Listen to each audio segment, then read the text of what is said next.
할렐루야. 오늘 이사야 10장 1절에서 14절까지 말씀을 함께 봤습니다. 오늘 말씀의 제목을 진노의 몽둥이라고. 오늘 읽은 본문의 말씀은 앞에 9장에서 하나님이 북이스라엘이 그리고 유다가 경건하지 않음으로 인해서 하나님의 죄의 심판을 받게 될 것을 선언하셨고, 오늘 읽은 본문 10장 1절부터 4절에 또 하나의 죄, 불의를 행하는 죄를 짓고 있어서 그 죄를 하나님이 심판하실 것을 분명하게 선언하고 있습니다. 그러면서 그 심판을 행하실 때에 북이스라엘에게 심판을 행하실 때 사용하는 도구가 아수르라는 제국, 그래서 이 아수르를 하나님의 몽둥이, 하나님의 진노의 막대기로 삼아서 이 북이스라엘을 심판하시겠다라고 선언을 하고 있습니다. 그런데 이 아수르를 하나님이 도구로 사용하시는데 아수르에 대한 심판 선언도 오늘 본문에 함께 기록되고 있습니다.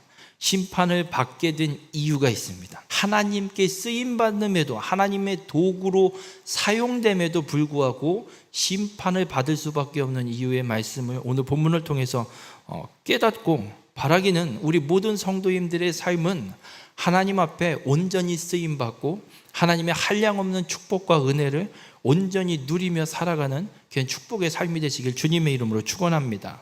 오늘 이 이스라엘이 하나님 앞에 경건하지 않은 죄가 있었는데 또 어떤 죄를 지킬래 하나님께서 이스라엘을 이렇게 심판하시겠다라고 말씀하시는가? 오늘 본문 1절에 이런 말을 합니다. 불의한 법령을 만들며 불의한 말을 기록하며. 여러분, 불의한 법을 만들고 있다라고 말씀하고 있습니다. 불의한 법을 만들고 있다는 얘기는 불의하지 않은 법이 있다는 얘기죠. 그러니까 정의로운 법이 있다는 얘기죠. 정의로운 법이 있음에도 불구하고 불의한 법을 만드는 이유가 뭐냐면 2절에 이런 말씀을 합니다. 가난한 자를 불공평하게 판결하여 가난한 내 백성의 권리를 박탈하며 과부에게 토색하고 고아의 것을 약탈하는 자는 화 있을진저. 하나님, 이 참된 법, 정의로운 법이 있습니다. 이 정의로운 법은 어떤 법이냐? 하나님의 말씀, 지금 이 구약 시대이기 때문에 토라, 모세 오경이 하나님이 주신 참된 법, 정의로운 법입니다. 그런데 이스라엘 백성들이 뭘 하고 앉아있냐면 그 정의로운 법대로 행하지 않고 불의한 법을 만들어서 그 불의한 법을 집행하고 있답니다. 근데 이 불의한으로 번역되고 있는 히브리어가 갖고 있는 뜻 중에 하나가 또 무슨 뜻을 함께 갖고 있냐면 거짓된, 거짓말이라는 의미를 갖고 있습니다. 그러니까 이거 불의한 법령이라는 얘기는 거짓된 법령, 거짓된 법을 만들고 있다는 얘기입니다. 하나님의 말씀에 주신 참된 법은 뭐냐? 가난한 자, 가부와 고아와 나그네를 긍휼히 여기라라고 분명 하나님의 율법을 통해서 주셨습니다. 가난한 자들에게는 도와줘야 되고 그 고아와 과부들, 나그네들을 홀대하면 안 되는 것이 유대인들 이스라엘에게 주신 하나님의 말씀이고 법입니다. 그런데 왜 불의한 법을 만드느냐? 2절에 이야기하고 있는 것처럼 불공평한 판결을 하려고. 어떤 불공평한 판결을 하냐? 가난한 내 백성의 권리를 박탈하기 위해서. 가난해서 있는 것도 없는데 그 갖고 뭐 있는 것도 별로 없는데 그것마저도 다 빼앗아서 가져가기 위해서 불의한 법을 만들어서 재판을 굽게 판결하고 있다라고 이야기를 하고 있습니다. 여러분, 지금 이스라엘이 행하고 있는 경건하지 않은 죄 외에 또 하나의 죄가 뭐냐면 이 거짓된 법령, 불의한 죄를 행하고 있습니다. 하나님의 말씀대로 순종하고 그 말씀을 지켜 행해야 하는데 전혀 상관없이 나의 욕심을 채우기 위해서 가난한 과부와 고아를 돌봐야 되는데 오히려 그들의 것을 더 빼앗아서 내 배를 채우기 위해서 불의한 법령을 만들고 있는 게 이들의 죄입니다. 여러분, 왜 이런 죄를 지켜야 되느냐? 하나님을 경외하지 않기 때문에 그렇습니다. 하나님의 말씀이 두렵지 않기 때문에. 아니, 하나님의 말씀이 뭔데? 그까짓 거 뭐 어쩌라고 무시하고 내 입속 차리기 위해서, 내 욕심을 챙기기 위해서, 내가 더 많은 걸 찾고 구하기 위해서, 채우기 위해서 다 잘못된, 거짓된 법을 만들어서 다른 사람들을 괴롭히고 있다는 겁니다. 이런 자들에게 어떤 일이 일어나느냐? 화가 있다라고 성경은 분명하게 기록하고 있습니다. 오늘 본문에 화 있을진저가 2절 저 끝에 번역되어 있지만 히브리어는 맨 앞에 기록되어 있습니다. 화 있을진저, 선포해놓고 화가 있다라고 선포해놓고 어떤 자에게 화가 있는지를 성경은 말씀하고 있는 겁니다. 우리 모든 성도님들, 하나님의 말씀을 무시하고 거짓된 법령을 만들어서 가난한 자의 이웃의 것을 탐하고 빼앗는 자에겐 화가 있게 됨을 잊지 마시길 바랍니다. 그러면서 3절에 하나님이 어떤 말씀을 하시냐면 벌하시는 날과 멀리서 오는 환난할 때에 너희가 어떻게 하려느냐, 누구에게로 도망하여 도움을 구하겠으며 너희의 영화를 어느 곳에 두려느냐라고 묻습니다. 벌하시는 날은 하나님이 이스라엘이 죄를 지었기 때문에 이들을 심판하시겠다고 분명히 선언하셨습니다. 그래서 벌하시는 날은 하나님이 심판하시는 날입니다. 그래서 하나님이 심판하시는 날은 어떻게 우리가 이해하고 경험이 되게 되냐면 하나님께서 이 세상 역사에 개입하시는 날이 하나님이 심판하시는 날임을 잊지 마시길 바랍니다. 그럼 북이스라엘을 심판하시는 날, 하나님이 벌하시는 날은 어떻게 개입하시느냐? 하나님이 아수르의 손을 들어 북이스라엘을 치겠다라고 분명히 말씀하셨습니다. 멸망시키겠다고 말씀하셨습니다. 그러면 하나님이 벌하시는 건 아수르가 부강해져서 북이스라엘을 공격하고 침략하고 멸망시키는 게 하나님이 이 역사를 개입하고 계신 하나님이 심판의 날이 되고 있음을 보여주고 있는 겁니다. 놀랍게도 세계 역사가 하나님이 말씀하신 대로 이루어졌습니다. 그렇다면 아수르라는 제국이 일어나고 세계사에서는 아시리아로 표현을 하고 있는데 이 제국이 일어나고 중동 지역을 평정하고 팔레스타인 지역까지 정복하게 된 이 모든 역사는 아수르라는 제국이 권세를 얻고 힘을 얻어서가 아니라 하나님이 이 세계사 역사에 개입하셔서 역사들을 펼쳐가셨기에 이런 일들이 일어난 겁니다. 그리고 멀리서 오는 환난의 때 아수르가 북이스라엘을 치기 위해 오는 것을 말씀하고 있습니다. 아수르 제국이 중동 지역을 먼저 정복하고 아프리카 대륙을 정복하기 위해 팔레스타인 지역을 교두보로 이제 아프리카 대륙을 정복하기 위한 관문으로 삼고 그것을 정복하러 오는 이 역사, 이것을 표현하는 것이 멀리서 오는 환난의 때로 표현하고 있습니다. 그렇게 하나님이 심판을 하기 시작하실 때, 그래서 이 환난과 하나님의 벌이 징계가 내려질 때 너희들은 어떻게 할 거냐라고 하나님이 묻습니다. 누구를 의지할래? 누구에게 도망갈 거냐? 누구에게 도움을 구할 거냐? 너희의 영화를 어디다 둘 거냐? 이 영화라고 번역되어 있는 말은 가치라고 보시면 됩니다.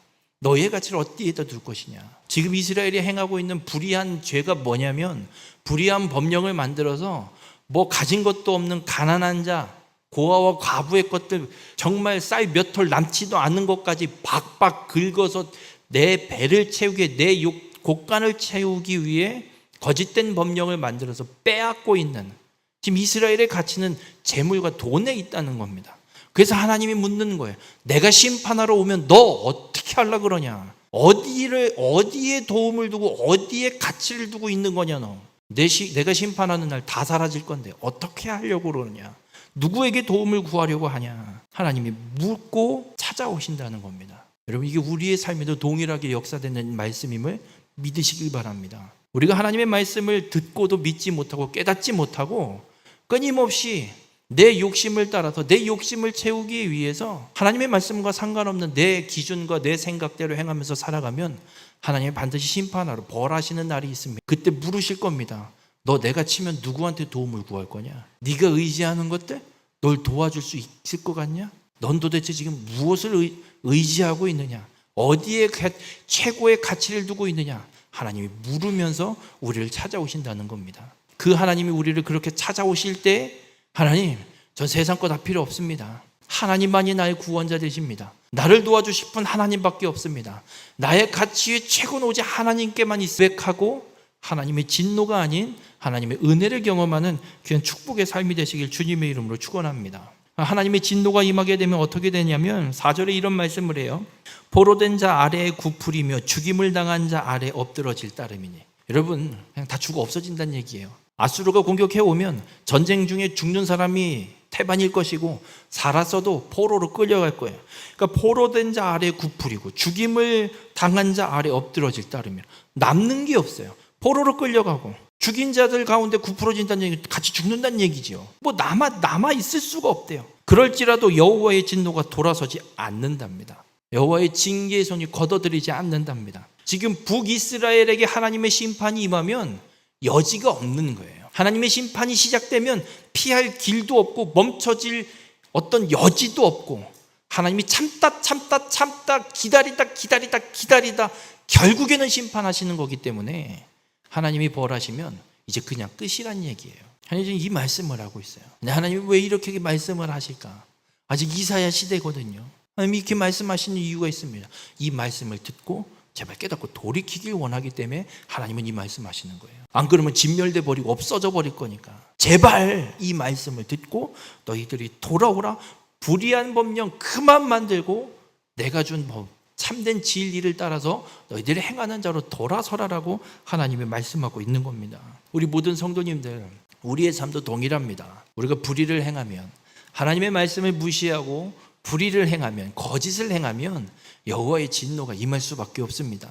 그 하나님의 진노가 임하기 시작하면 걷어질 수가 없습니다. 진멸입니다. 끝입니다. 바라기는 우리 모든 성도님들의 삶은 불의를 행하는 자가 되지 마시길 바랍니다. 하나님의 말씀이 참된 진리임을 믿고 진리를 따라 행하는, 정의를 행하며 살아가는 우리 모든 성도님들이 되시기를 주님의 이름으로 축원합니다. 그리고 이제 5절부터는 하나님이 이 북이스라엘을 심판하기 위해 사용하는 도구에 대한, 아수르에 대한 말씀을 하기 시작합니다. 5절에 아수르 사람은 화 있을진저 그는 내 진노의 막대기요 그 손에 몽둥이는 내 분노라. 하나님이 아수르를 도구로, 막대기로 사용하신대요. 그러니까 여호와의 진노가 걷어들이지 않고 여호와의 손이 펴져 있다라고 분명히 4절에 말씀하셨어요. 그럼 하나님이 심판, 벌하시는 날, 북이스라엘을 심판하시는 날 아수르가 갈 건데, 아수르는 하나님의 진노의 막대기래요. 그리고 아수르의 군사의 손에 들려진 몽둥이는 하나님의 분노래요. 그러니까 아수르가 들고 가는 몽둥이는, 이 무기들은 하나님이 진노하셔서 북이스라엘 가운데 내리는 하나님의 진노의 몽둥이가 된다는 말씀을 하고 있어요. 아수르도 하나님 앞에 쓰임받는 도구인 줄 믿으시길 바랍니다. 아이고, 이방 민족 아니에요? 이방 민족인데도 하나님이 쓰세요. 네, 하나님이 쓰십니다. 이 세상 만물을 하나님이 창조하셨는데 이방 민족이든 아니든 하나님이 못 쓸 게 뭐 있습니까? 다 쓰실 수 있습니다. 그런데 문제는 하나님이 쓰는 도구인 아수르에 대해서 하나님이 뭐라고 말씀을 시작하시냐면, 아수르 사람은 화 있을진저. 아니, 하나님 앞에 쓰임받는 아수르인데 이 아수르에게도 어떤 하나님의 은혜가 임한다는 게 아니라 하나님 앞에 쓰임받는 도구인데도 불구하고 화가 있을 것이라고 선언하고 말씀을 시작합니다. 여러분, 이 아수르를 하나님이 도구로 사용하시지만 이 화가 있다라고, 화 있을진저라고 선포하신 이유가 있습니다. 이들이 품고 있는 마음이 있기 때문에 그렇습니다. 원래 하나님이 아수르를 진노의 몽둥이로 사용하십니다. 어떤 의미냐면 사무엘 7장 14절에 하나님이 다윗에게 성전을 건축해드리겠다는 다윗에게 하시는 말씀이에요. 네 아들이 성전을 건축할 거다 하시면서 하시는 말씀이, 나는 그에게 아버지가 되고, 다윗의 아들에게 아버지가, 하나님이 아버지가 되어주시겠다는 거예요. 그는 내게 아들이 되리니 그가 만일 죄를 범하면 내가 사람의 매와 인생의 책찍으로 징계하려니와.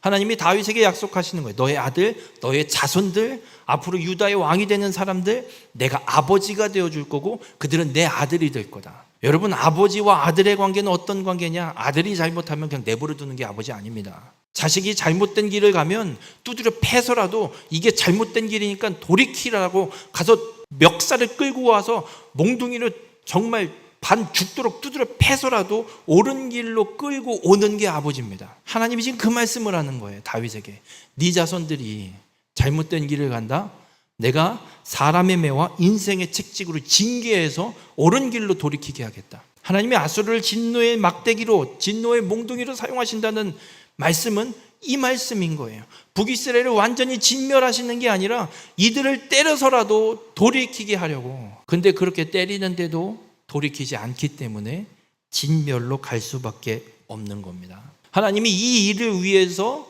누구를 택하신 거냐? 아수르를 택해서 사용하시는 겁니다. 그럼 아수르에게 주어진 사명은 뭐예요? 진노의 몽둥이에요. 때리는 도구일 뿐이에요. 여쭤볼게요. 사람이 막대기를 갖고 어떤 일을 하는데 이 막대기가 그 일을 하다 말고 지 멋대로 돌아다니면 막대기예요? 아니에요? 여러분, 참깨를 털려면 막대기가 있어야 되잖아요. 그죠? 막대기 두드려야 되잖아요. 참깨를 한 뭉치 들고선 두드리려고 막대기를 들고 두드리려고 하는데 이놈이 난 싫다고 그러고 버티고 안 때려지면 이걸 써요, 안 써요? 정신 나간 막대기인 거죠. 갖다 버려야죠. 아궁에다 태워 버리든지. 아수르의 사명이 여기에 있어요. 하나님이 불의한 죄를 범하고 있는 북이스라엘을 때리기 위한 도구일 뿐이에요.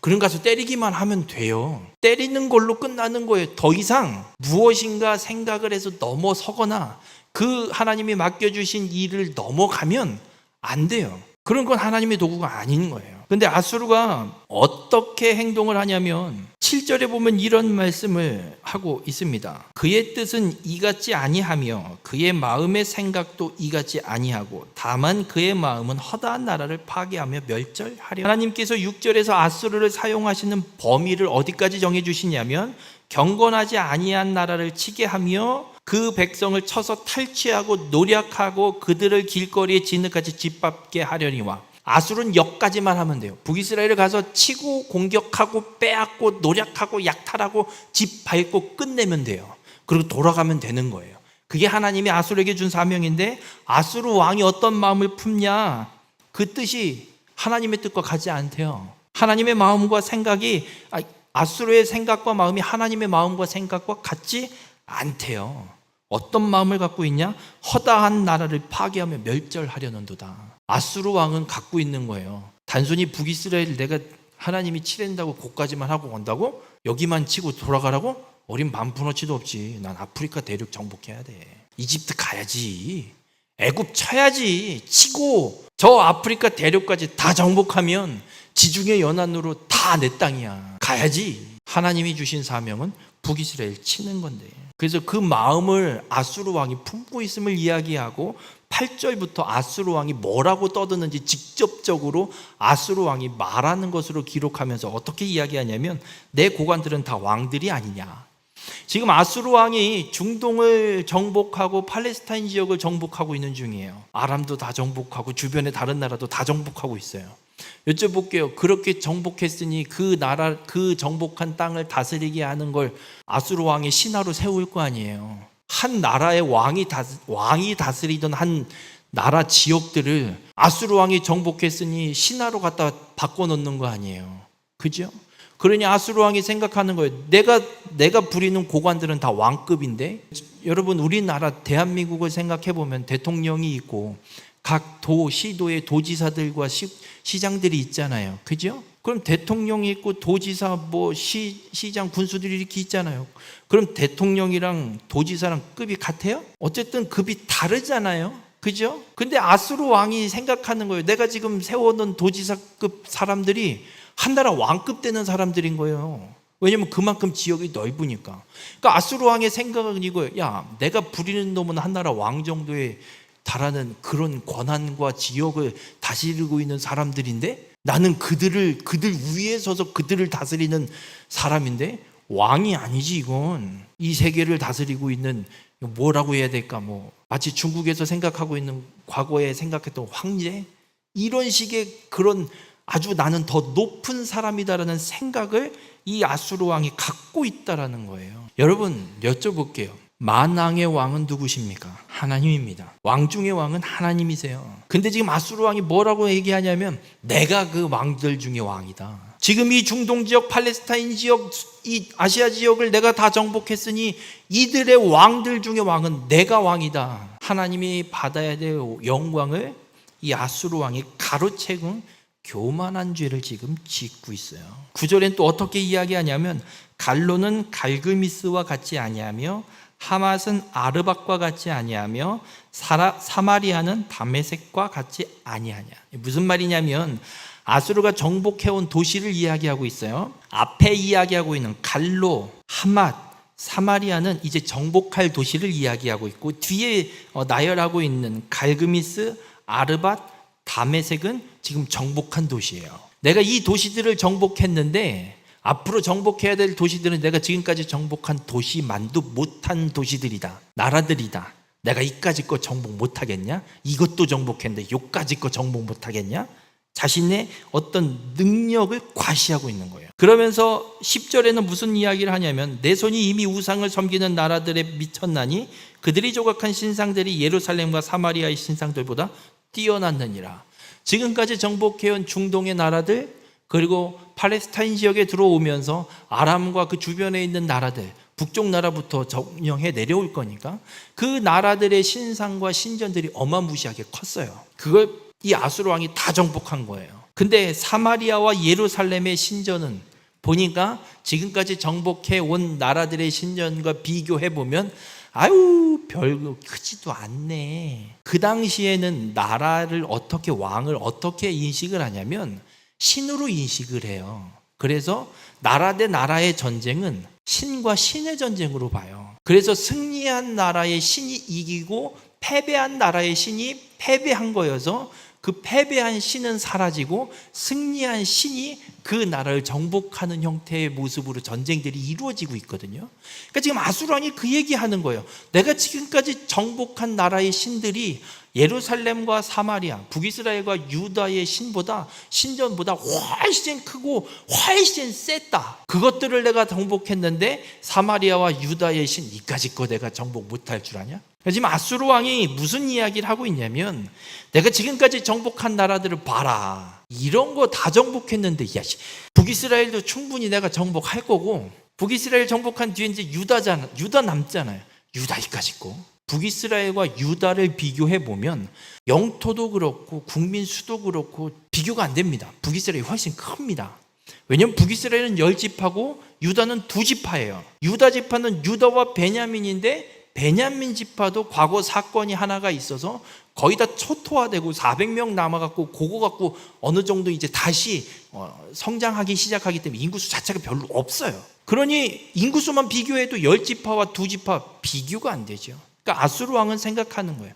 북이스라엘도 정복하는데 내가 유다 하나 정복 못할까. 그래서 11절에 이렇게 아수르 왕이 선포합니다. 내가 사마리아와 그의 우상들에게 행함같이 예루살렘과 그의 우상들에게 행하지 못하겠느냐. 사마리아를 정복하거든요. 북이스라엘을 정복합니다. 그리고 나서 이 아수르 왕이 무슨 생각을 하냐면 하나님이 주신 사명은 북이스라엘 쳤으면 돌아가는 거예요. 가야죠.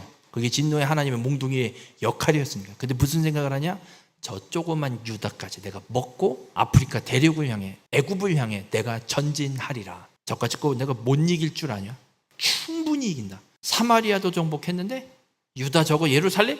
어린 반푼어치도 없지. 한순간에 정복하리라. 이 생각을 갖고 정복 전쟁을 아수르 왕이 계속해 나가는 겁니다. 여러분, 하나님이 아수르는 진노의 몽둥이로, 막대기로, 하나님의 도구로 쓰임받는 것이 최선입니다. 거기까지만 하면 됩니다. 그런데 이 아수르 왕은 어떤 생각을 갖고 있냐?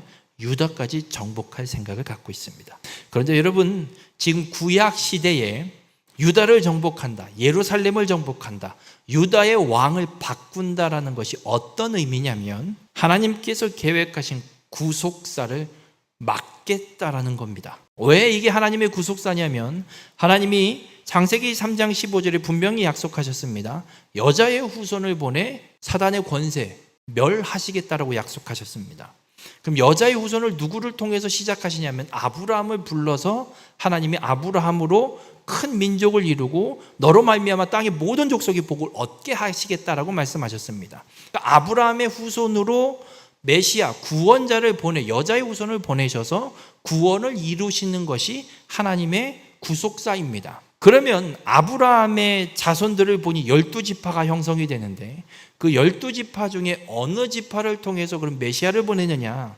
창세기 49장에서 하나님이 분명하게 야곱을 통해 12아들의 유언의 예언의 말씀을 하십니다. 그때 통치자의 규가, 통치자의 이 왕권이 유다에게서 떠나지 않게 하시겠다고 하십니다. 언제까지? 실로가 오시기까지. 이 실로가 바로 예수 그리스도 구원자를 말씀하고 있습니다. 그러니까 구원자가 오기까지 유다에게서 왕위가, 왕권이 떠나지 않게 하시겠다라고 하나님이 분명히 약속하셨습니다. 그럼 지금 왕위가, 유다의 왕위가 다윗으로부터 시작해서 이어지고 있는 상황입니다. 하나님께서 이 나라를 멸망시키지 않는 한, 하나님이 이 나라, 유다라는 나라를 존치시켜 놓는 한 유다의 왕을 치고 이 나라를 멸미겠다라고 생각을 갖는 자는 하나님의 구속 계획을 방해하고 막겠다라는 것을 갖고 있는 겁니다. 물론 아수르는 하나님의 구속 계획을 모릅니다. 당연히 알 턱이 없죠. 그러니 그냥 자기 욕심대로 하는 거죠. 근데 자기 욕심대로 하는 것이 아니라 마귀가 뒤에서 생각을 집어 넣은 겁니다. 너는 가서 애굽 땅을 정복하고 복해야 돼. 하지만 하나님은 우리에게 분명하게 말씀하고 있습니다. 이것이 하나님의 구속사를 대적하는 것, 하나님의 구속사를 막는 일, 하나님의 구속사를 방해하는 일, 마귀의 수하의 종로로 타는 것임을 성경은 우리에게 분명하게 말씀하고 있습니다. 그래서 아수르에 대해 하나님이 말씀하시는 겁니다. 아수르 사람은 화 있을진저. 하나님의 도구로 쓰고 깔끔하게 빠졌다면 이 나라의 역사가, 세계사의 역사가 또 어떻게 바뀌었을지 모릅니다. 그렇게 하지 않기에 결국엔 하나님의 진노의 심판이 임해서 아수르조차 멸망하게 되는 역사가 펼쳐지는 겁니다.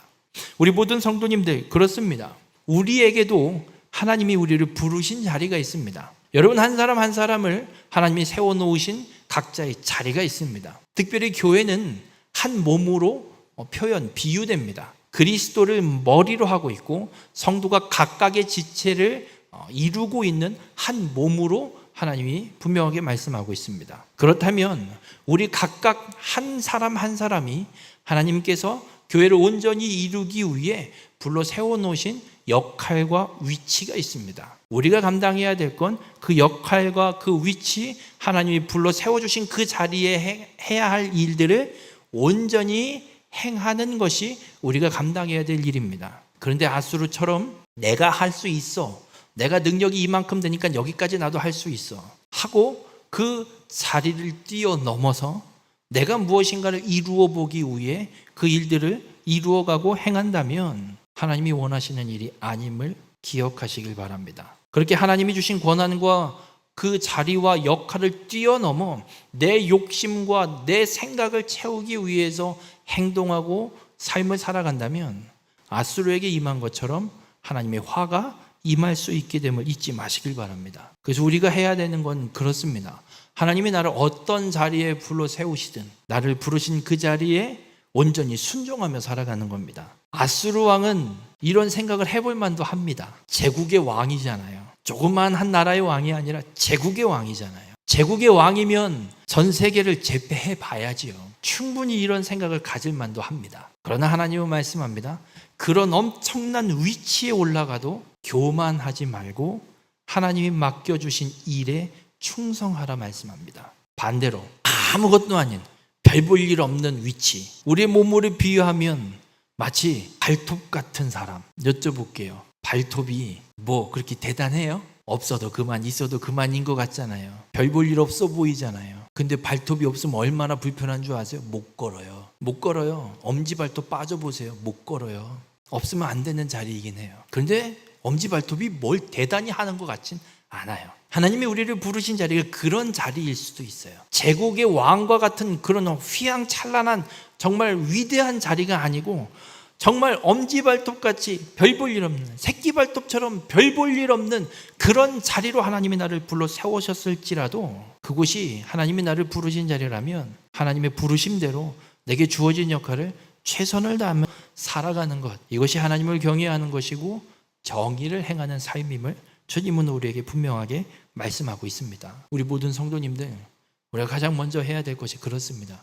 교만을 버리고 하나님이 부르신 그 자리에서 내게 맡겨주신 사명을 온전히 감당하며 살아가는 겁니다. 우리 모든 성도님들이 어떤 자리에 부르심을 받더라도 어떤 위치에 놓이게 되더라도 교만을 행하지 마시고 불의를 행하지 마시고 주의 말씀을 따라 겸손히 하나님을 경외하고 주의 말씀을 따라 공의와 정의를 행하며 살아가는, 그렇게 하나님의 사명을 감당하며 살아가는 우리 모든 성도님들이 되시기를 주님의 이름으로 축원합니다. 그래서 이렇게 교만을 행하고 하나님의 생각과 마음과 다른 생각을 품고 유다를 멸망시키고 하나님의 구속사를 막으려는 이 아수르에 대해서 본문 12절에 하나님이 이렇게 말씀합니다. 그러므로 주께서 주의 일을 시온산과 예루살렘에 다 행하신 후에 아수르 왕의 완악한 마음의 열매와 높은 눈의 자랑을 벌하시리라. 하나님의 아수르를 심판하실 때, 벌하실 때,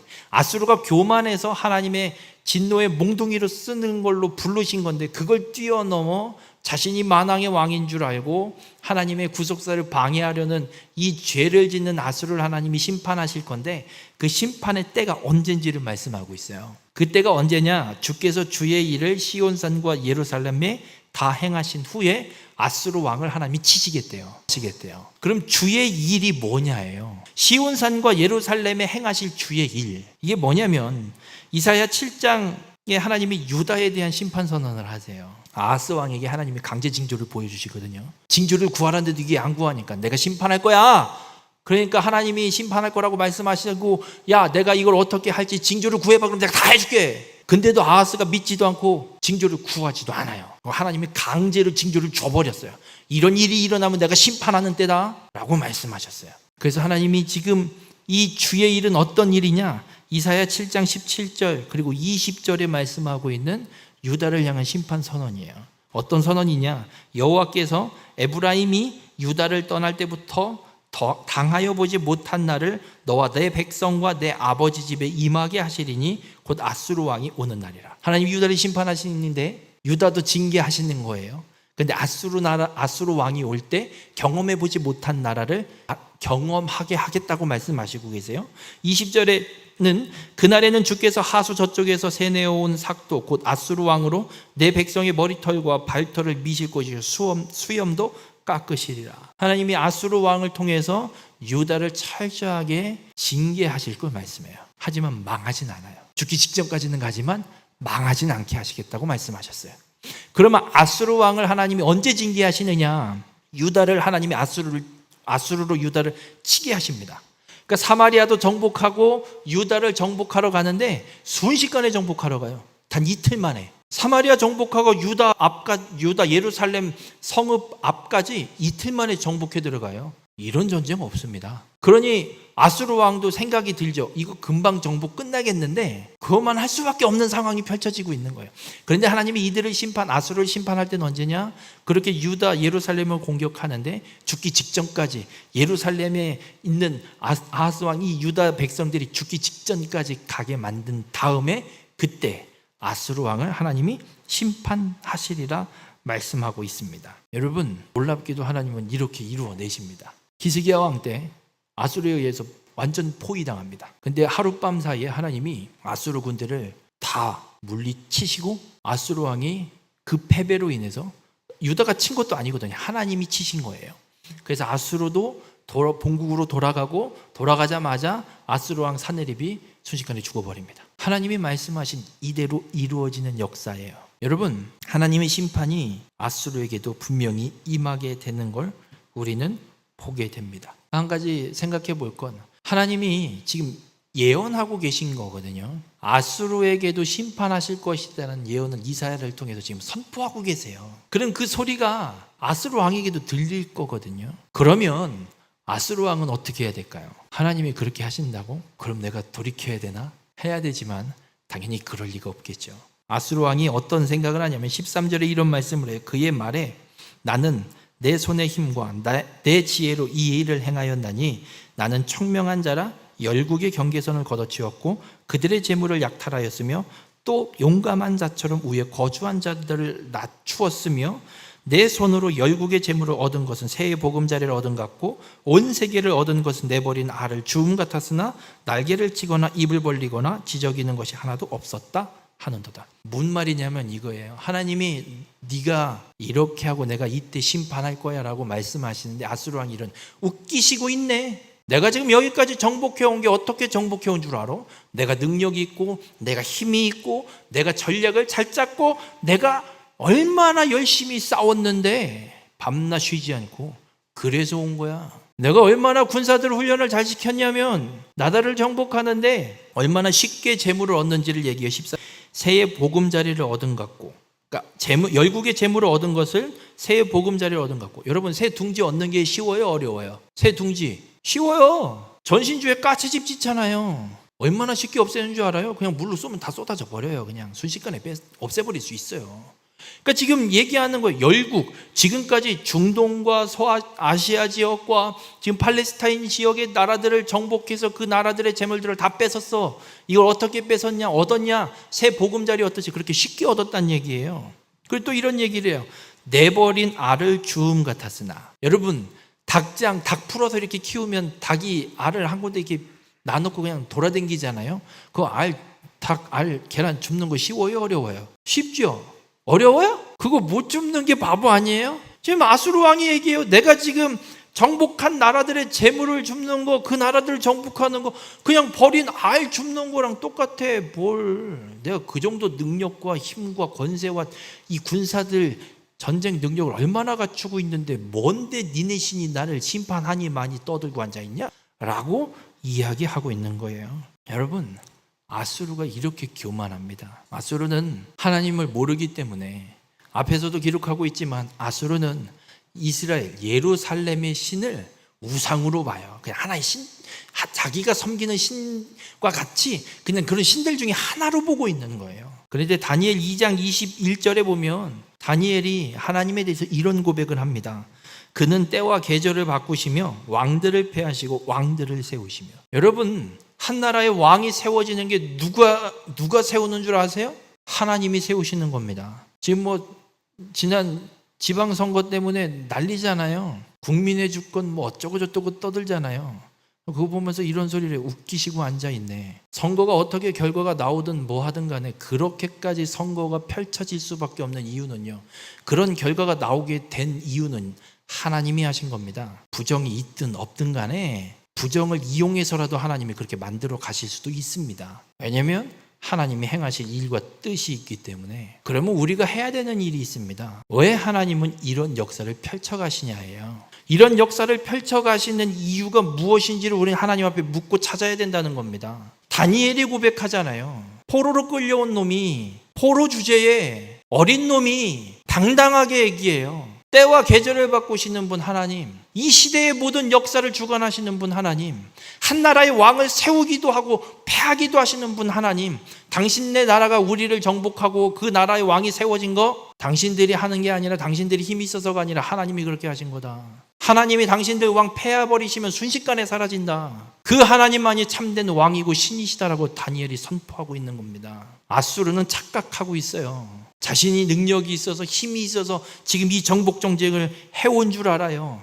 어린 반푼어치도 없는 소리입니다. 하나님이 권세와 권능을 주지 않았으면, 하나님이 아수르를 세우지 않았으면 절대로 이런 전쟁을, 승리를 얻을 수 없는 겁니다. 우리의 삶에도 하나님은 동일하게 역사하십니다. 하나님이 모든 세상의 역사를 주관하고 계심을 믿으시길 바랍니다. 아수르가 그걸 믿는다면 이렇게 교만하면 안 되는 거예요. 근데 모르잖아요. 교만이 극에 달해버렸어요. 그래서 하나님이 이 아수르를 심판하시는 거예요. 여러분, 정치권이 싸우고 있어요? 우리가 할 건 기도예요. 가서 같이 싸울 필요는 없어요. 하나님이 하실 겁니다. 그렇다면 우리가 할 건 하나님 앞에 기도하고 간구하고 찾는 거예요. 하나님 뜻이 무엇이죠? 혹여나 우리 민족이 하나님 앞에 어떤 죄를 지었길래 이런 아픔의 역사로 끌고 가시는 겁니까? 묻고 기도해야 돼요. 그리고 하나님이 깨닫게 하시는 마음이 있으면 하나님 앞에 자복하고 회개해야 될 일이지 대항하고 싸울 일이 아니라는 겁니다. 우리 모든 성도님들, 오늘 주님은 우리에게 말씀하고 있습니다. 교만은 하나님의 진노와 심판이 임하는 것임을 분명하게 말씀하고 있습니다. 교만을 버리는 자가 되시길 주님의 이름으로 간절히 부탁을 드립니다. 우리가 삶을 살아갈 때 이렇게 하나님의 계획과 하나님의 뜻에 대항하는 교만의 죄를 행하면 하나님의 멸망, 하나님의 이 심판, 이 징계가 임하게 됨을 잊지 마시길 바랍니다.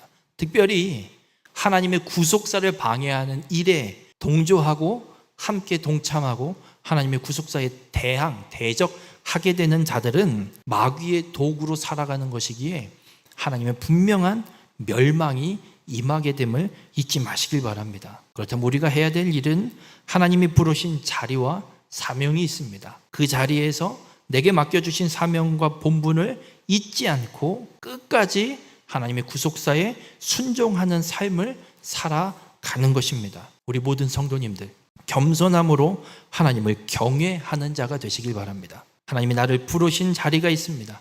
그 맡겨주신 사명 끝까지 순종하는, 충성을 다해 순종하는 자가 되시길 바랍니다.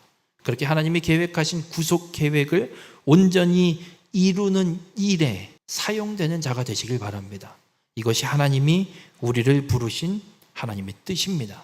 이 하나님의 뜻에 순종함으로 진노의 몽둥이가 임하는 것이 아니라 하나님의 일을 이루는 일에 온전히 쓰임받는 귀한 축복의 삶이 되시길 주님의 이름으로 축원합니다. 기도하시겠습니다. 사랑과 공의의 하나님, 북이스라엘의 죄를 보며 아수르의 교만을 보며 우리의 모습을 돌아보게 하시니 감사를 드립니다. 주님을 경외하지 않을 때, 주의 말씀을 온전히 의지하지 않을 때 불의가 따라옴을 깨닫게 하여 주시니 감사를 드립니다. 우리의 삶에 알게 모르게 가난한 이웃의 것을 소홀히 여기고 또 내 욕심을 따라 행한 순간들이 있었음을 고백합니다. 우리의 절대 가치가 세상 재물에 있지 않게 하시고 오직 하나님께만 두고 살아가게 인도하여 주시옵소서. 또 우리 각자가 주님이 불러 세우신 자리가 있음을 기억하게 하시고 그 자리가 어떤 자리가 되었든 주님이 주신 사명을 넘어 욕심과 교만으로 행하지 않게 하여 주시옵소서. 만약 교만으로 행한 것이 있다면 이 시간 깨닫게 하여 주시고 자복하며 회개함으로 주님 앞에 내려놓게 하여 주시옵소서. 또 높은 자리가 주어지게 될지라도 겸손으로 한결같이 하나님을 섬기는 믿음의 삶이 되게 인도하여 주시옵소서. 어떤 상황과 환경이 펼쳐질지라도 변함없이 주님을 겸손히 주의 말씀을 따라 정의를 행하게 인도하여 주시옵소서.